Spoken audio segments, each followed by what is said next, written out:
ने क्या कमाल की बात कही है। सब्र एक ऐसी सवारी है जो अपने सवार को कभी गिरने नहीं देती, ना ही किसी के कदमों में और ना ही किसी की नजरों में।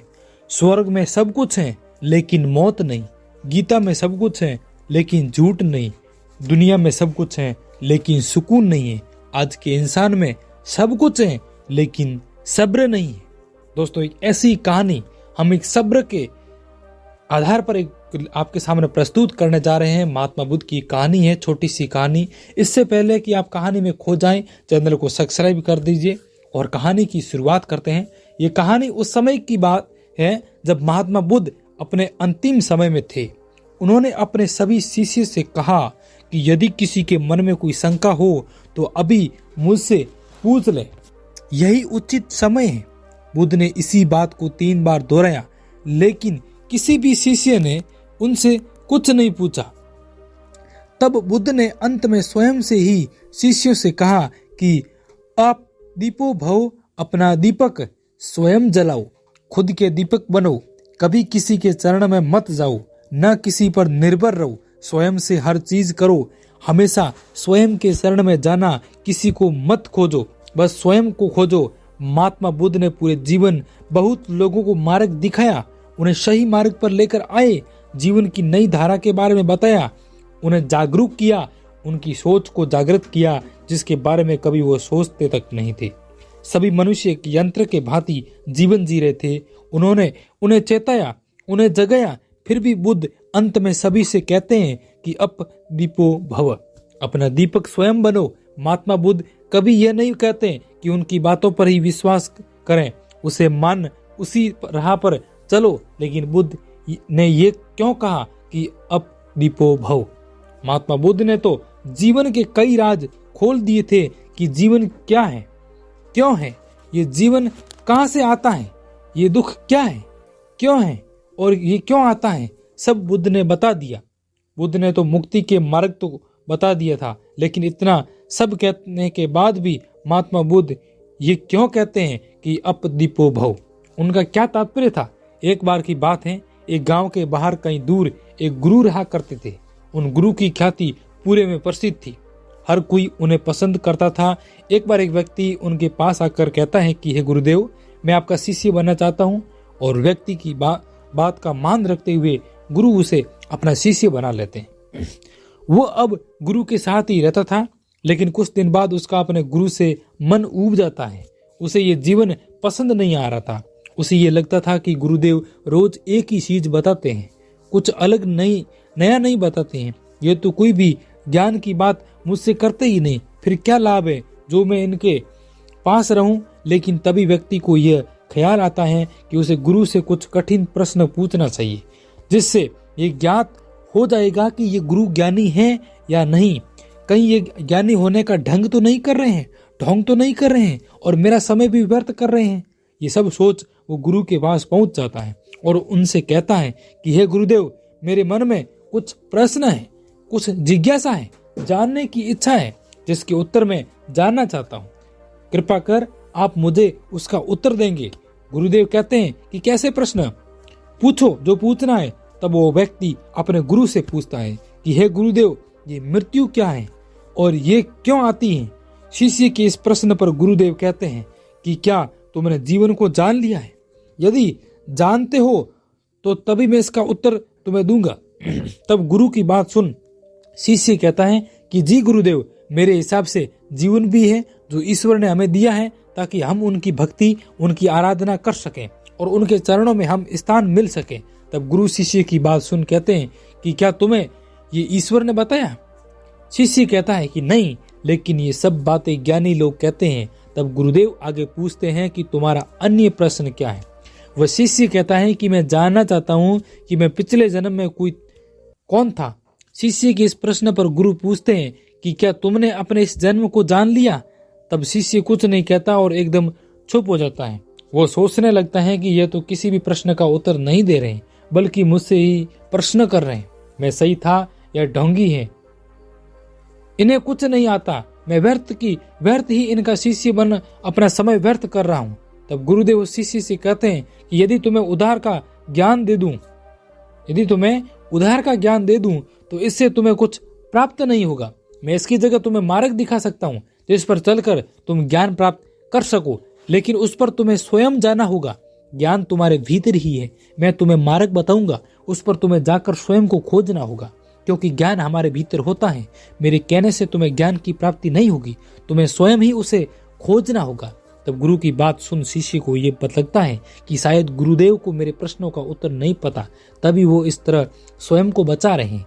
अगले दिन उन गुरु के पास एक और व्यक्ति आता है और उनसे कहता है कि हे गुरुदेव, मैं आपके शिष्य को कुछ ज्ञान बांटना चाहता हूँ, यदि आपकी आज्ञा हो। तो वो व्यक्ति की बात सुन गुरु कहते हैं कि क्या ज्ञान को भी बांटा जा सकता है?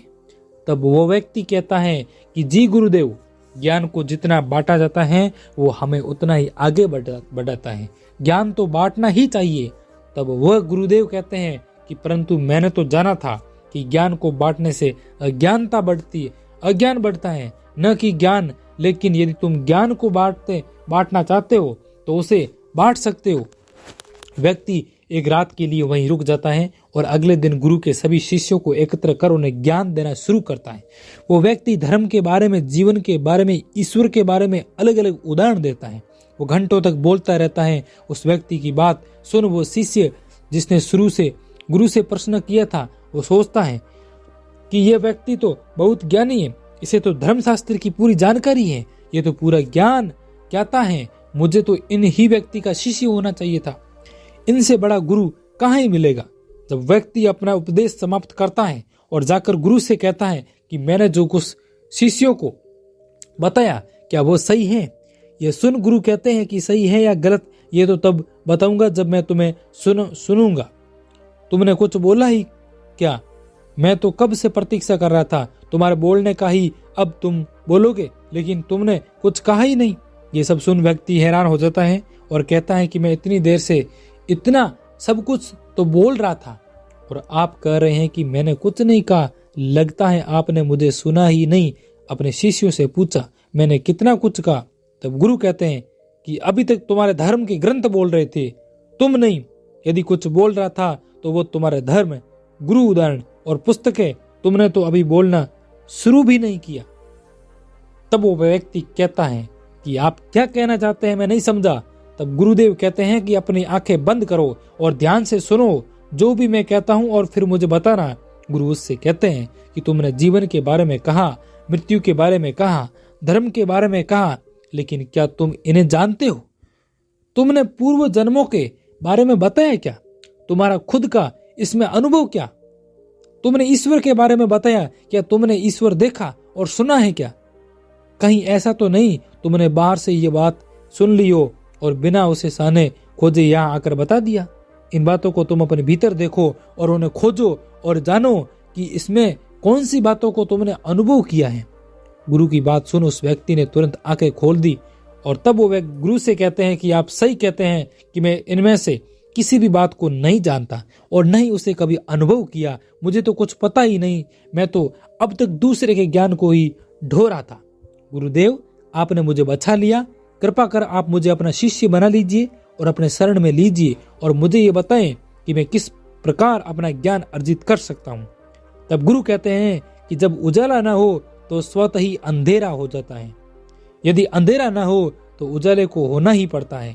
ठीक इसी प्रकार अज्ञान न हो तो बचता है, वो ज्ञान ही होता है। यदि तुम अपने भीतर से अज्ञान हटा दोगे तो वो स्वयं ही ज्ञान आ जाएगा। या फिर अपने भीतर ज्ञान को खोजो या खोजने की कोशिश करो और खोजो, तब भी अज्ञान स्वयं ही हट जाएगा। बुद्ध ने हमेशा पूरे जीवन लोगों से यही कहा कि आओ और जानो। उन्होंने अपने विचार कभी किसी पर जबरदस्ती नहीं थोपे और न उसे किसी को कहा कि मेरे कई अनुसार ही चलो। बुद्ध का केवल एक ही मकसद होता था कि स्वयं अनुभव करें और अपने अनुभव से सीखे, अपने अनुभव के आधार पर ही लोग उन्हें समझे। इसलिए महात्मा बुद्ध ने अपने अंतिम समय में कहा कि अप दीपो भव, अपना दीपक स्वयं जलाओ। उनकी ही कई बातों पर केवल वह समझ आए तभी जाना। वो क्या कहते हैं उसे सुनो, समझो। यदि वो आपको समझ आती हैं तो उनके बताए मार्ग पर चलो और अपने अनुभव से ही उसे मानना कहते हैं कि ज्ञान बांटने से बढ़ता है। परंतु ये भी सही है कि ज्ञान को बांटा नहीं जा सकता, क्योंकि जब आप किसी भी चीज को स्वयं से अनुभव करते हैं और किसी अन्य को बताते हैं तब वो उसे अपनी बुद्धि के मुताबिक ही समझता है। वो उस समय वो सब अनुभव नहीं कर सकता जो तुमने किए, जो उसके भीतर अज्ञानता को जन्म देता है, और तब वो ये ज्ञान दूसरे को बांटने लगता है। और ऐसा करने से हर जगह केवल अज्ञानता ही फैलती है और ज्ञान खत्म हो जाता है। यदि आप चाहते हैं कि आप स्वयं के ज्ञान को उत्पन्न करें, स्वयं को जानने की कोशिश करें, क्योंकि बहुत सारे अज्ञान को एकत्र करने से अच्छा है स्वयं के ज्ञान, जो आपका स्वयं का अनुभव है, जो आपको जागृत होने में मदद करता है, उसको आप फॉलो करें और उसका अनुभव करें। चलिए दोस्तों, यदि आपको कहानी अच्छी लगी है तो आप ज़रूर वीडियो को लाइक कीजिए और कमेंट करके हमें ज़रूर बताएं कि इस कहानी से हमें ये सीखने को मिला। इस कहानी में अंतिम जो मैंने सीखा इस बात यही है कि आप सब्र का फल मीठा होता है। आप सब्र कीजिए, हर काम में मन लगा के कीजिए, और सुबह उठकर आप सुबह जल्दी उठिए, और जल्दी उठने के बाद आप ध्यान साधना कीजिए, ध्यान को एकाग्र करने की कोशिश कीजिए। आप महीना पर 2 महीने कीजिए, आपको लगेगा कि दुनिया और वातावरण एक अलग नजर आएगा। बाकी दुनिया में कभी ऐसा ये होगा ही नहीं कि आज वो है, ये काम है, आज वो काम है, ऐसा कभी ये जिंदगी भर चलता रहेगा। और आप अपने मन के साथ में और अपने अनुभव के साथ में और अच्छे लोगों की संगत के साथ में चलते रहिए और सब्र के साथ आगे बढ़ते रहिए, उसका फल जरूर आपको मिलेगा। चलिए दोस्तों, मिलते हैं नेक्स्ट वीडियो में, तब तक बने रहिए। जय भारत, जय हिंद।